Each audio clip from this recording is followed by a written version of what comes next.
Without question, Oklahoma State has one of the best linebacker rooms in America, getting more love. But this too deep, that's already too deep for most to handle, could get deeper by the addition of one dude, ironically, with the number 1 jersey still available.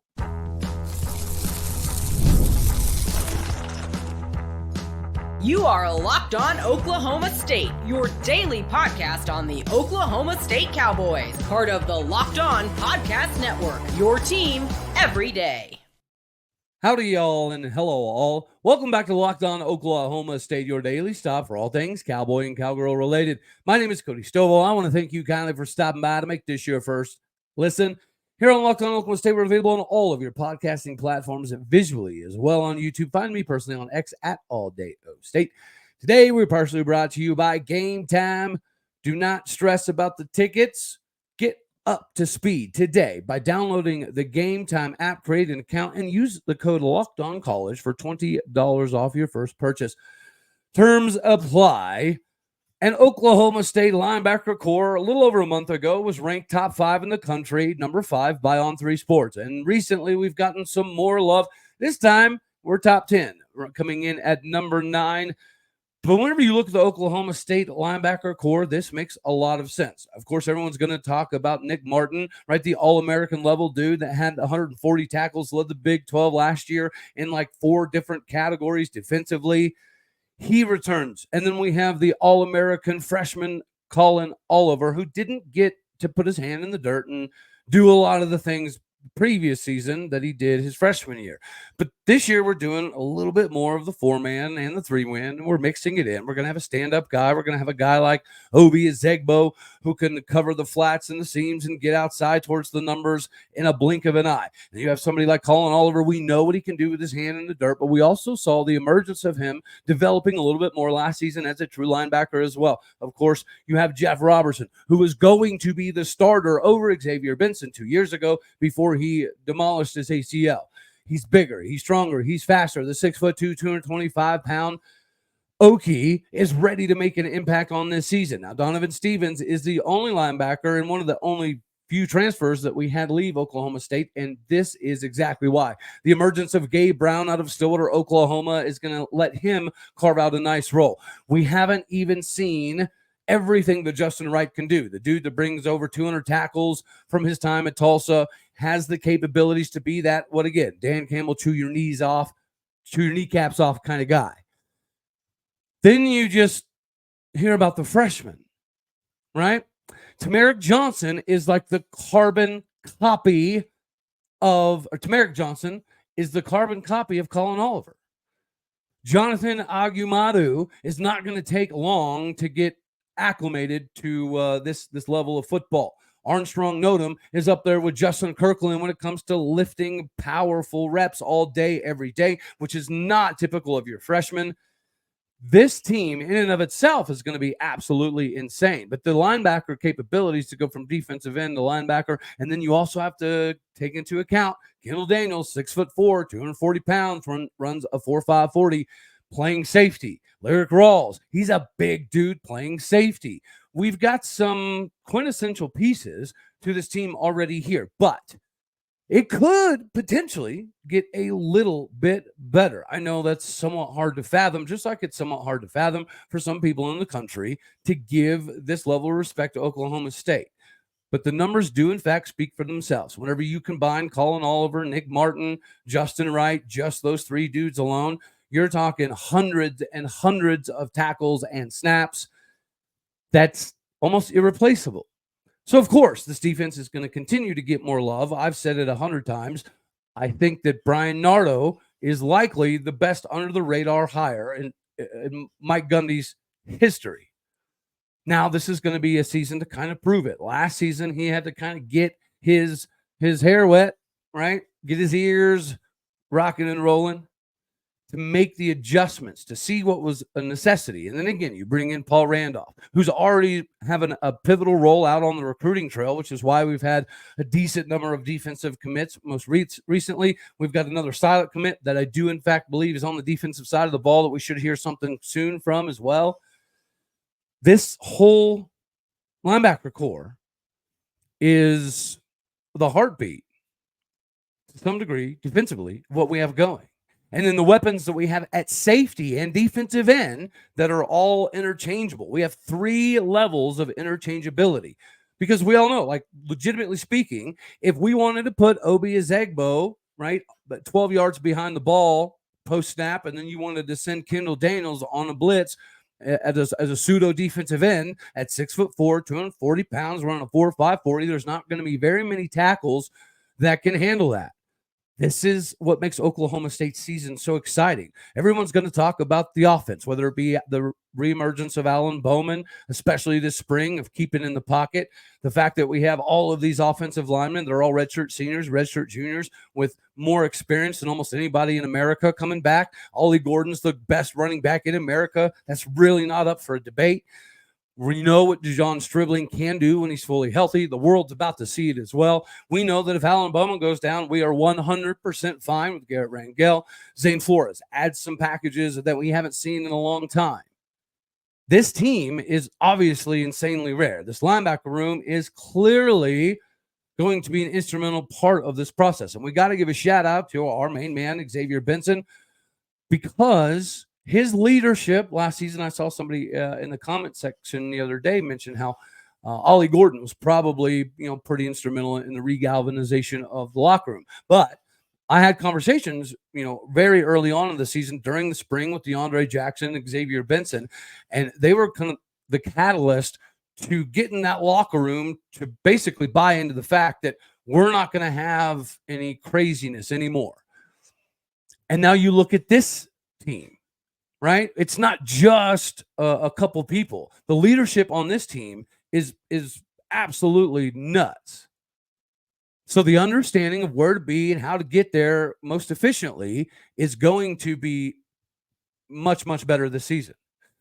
The versatility that we have on defense, yes, it's the kind of same 3-3-5 ideas that ACOC has at Iowa State, or TCU runs a decent amount of, West Virginia runs a decent amount of. The difference between ours and everybody else's is the interchangeability. Nobody else is going to have safeties that can creep up and play linebacker. I don't know of anybody else that's going to have a defensive end that has the speed of a safety that just so happens to be, 6'2", 240, 250 on top of it. This team is going to be led, obviously, to some degree offensively, because of the spotlight put on the offensive line, Alan Bowman, Ollie Gordon, Brennan Presley. But the quiet sleepers is going to be the entirety of the defense. Everyone's talking about the linebackers, and they are, in fact, the main catalyst in this group. But this safety position that we have, you sprinkle that in with the linebackers, and this is what makes Oklahoma State's defense under Bryan Nardo in 2024 with Paul Randolph, Joe Bob Clements, and everybody else very different than the other quote-unquote 3-3-5s you're going to see not only in the league but across the country. As much as people want to give the 3-3-5 a hard time, there are some teams in the NFL that have run iterations of the 3-3-5. Most recently, we just watched the Carolina Panthers do it. Not that they're like the bee's knees of NFL football, but there's several teams that do run a very similar system. And they have some interchangeability because they have some NFL-level athleticism, of course. So do we. So it's nice to see we're getting some love at certain positions, offensive line, linebacker, running back. Brennan Presley, of course. I don't know that enough people are understanding what Kendall Daniels provides and Lyric Rawls and what Trey Rucker has kind of morphed into. We have so many linebackers that have safety speed. We have so many safeties that are almost linebacker size. This is a rare situation. If you haven't got your season tickets, make sure you get those lined up today. And if you're ready to hit the road, and you're ready to see some games, don't let any of the craziness get to you. We all know the travel stinks, right? The hotels and just the rental cars. It's not a fun experience. So take the guesswork out of you buying tickets with Game Time. Ladies and gentlemen, all you have to do is download the app today to get yourself rocking and rolling with the best in the game when it comes to tickets. You can get NBA Finals tickets faster, easier. And with the prices with the Game Time app, they actually go down the closer you get to tip off. The last-minute killer deals, all in prices, the view from your seat, And their lowest price guarantee means that you can take the guesswork out of you buying any tickets in the NBA or anything else. Pick up yourself today. This is a priority for you. The all-in pricing, the seat view, the lowest price guarantee, the ticket coverage. Nobody does what Game Time tickets do. Therefore, take the guesswork out of you buying your tickets. Download the Game Time app today. Create an account and use code LOCKEDONCollege for $20 off your first purchase. Again, that is Locked On College, LOCKEDONCOLLEGE, for $20 off your first purchase. Terms apply. Create that account and redeem that code. Get squared away in your ticket game today. All right. So now we're going to transition here into a linebacker that should come to Oklahoma State, because what he would do is kind of solidify what we already know. We already know we have the best linebacker group in the Big 12. I know Utah fans are going to have a fun one with this. But this is, again, not even taking into consideration the freshman, Gunnar Wilson. This dude was very underrated, and then now he's running right in the 4.4 range, and he's already got the size of a Division I Power 4 starting linebacker, and he's very, very early on. This is another dude that could come in and instantly bolster this linebacker core.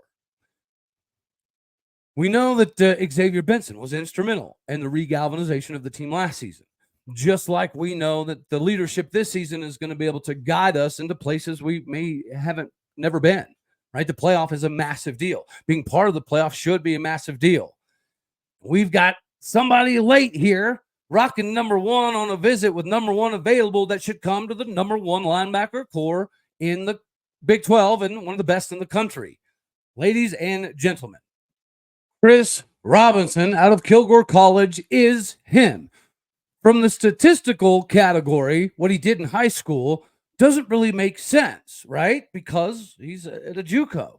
Whenever you look at the numbers that he put up, it really is kind of an enigma.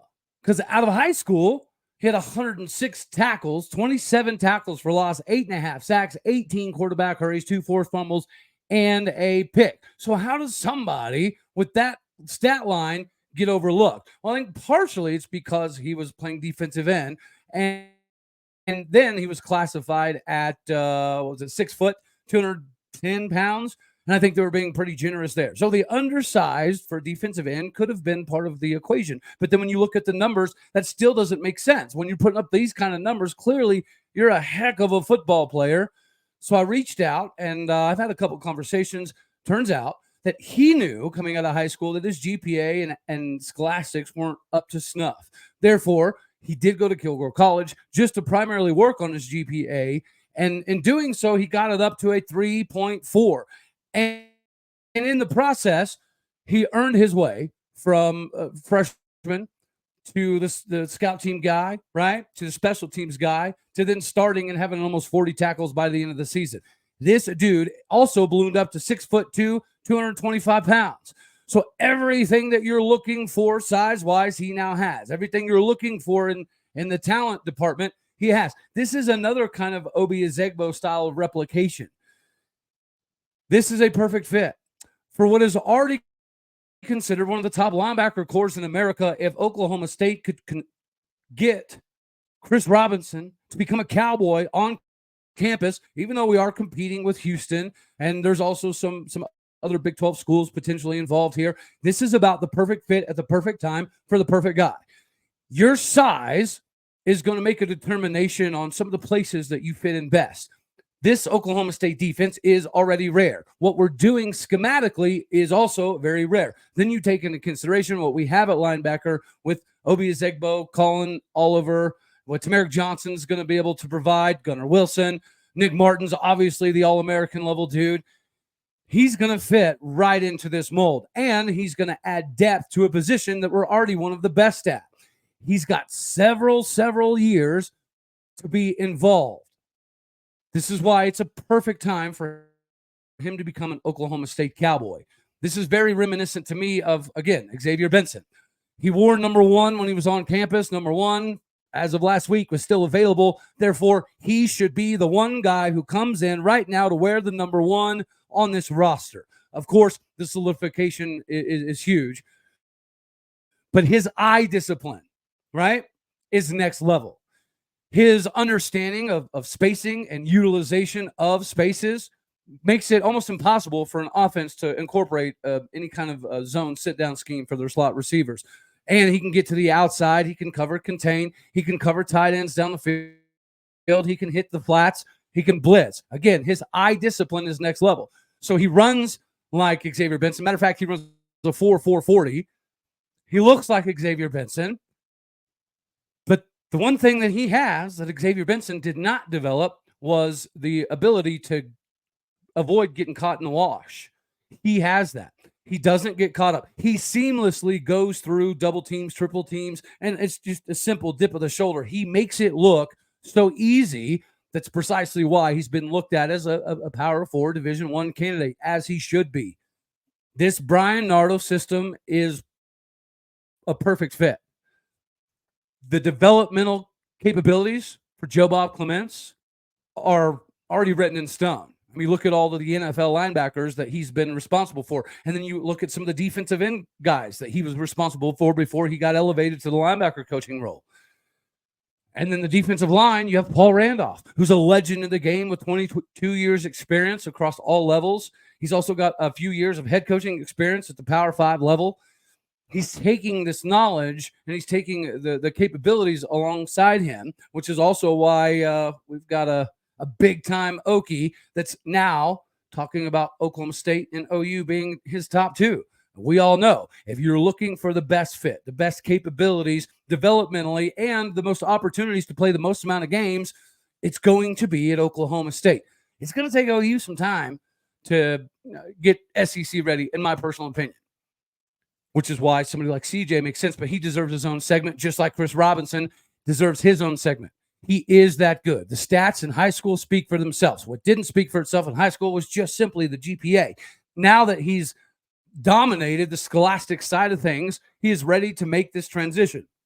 He's what you'd call a late bloomer, a late riser, and could be a late addition to one of the best linebacker rooms in the country. We have a lot of upperclassmen here as well. So we're going to need these freshmen to be instrumental in the success for next season. Gabe Brown's going to be part of that. Gunnar Wilson, Tamarick Johnson. And now if you can factor in somebody like Chris Robinson, that just validates that the Oklahoma State linebacker core is not going to be trending downward anytime soon. This would be a big get for us. This is the quintessential Oklahoma State fit. The Cowboy culture, the keep your head in the game instead of worrying about any of the drama and distractions. That is very applicable for Stillwater, Oklahoma. So if you know that the academic side of thing is very important, and I know it is because he just told me when he went to JUCO that was his main focus. It wasn't on the field. It wasn't getting bigger, stronger, faster. It was to scholastically improve. Once he knocked that out, then he was able to make the transition and start as a true freshman. And everybody knows it doesn't matter where you go, what level you're playing at. Playing instantaneously as a true freshman when you're brand new to a college scene is difficult to do, no matter what.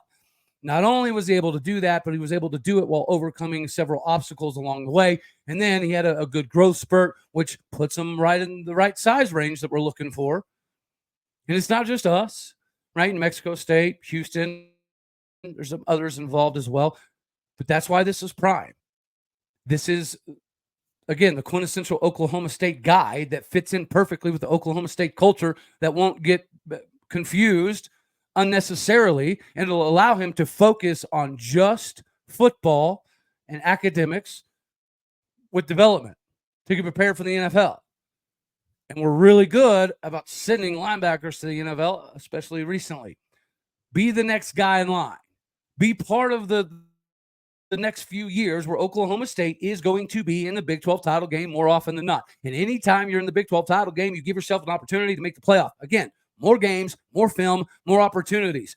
This dude just recently, kind of came into his own, which benefits us strategically. Not to mention Bryan Nardo, the X Factor, the dude that's about to lead Oklahoma State's defense to potentially one of the greatest of all time.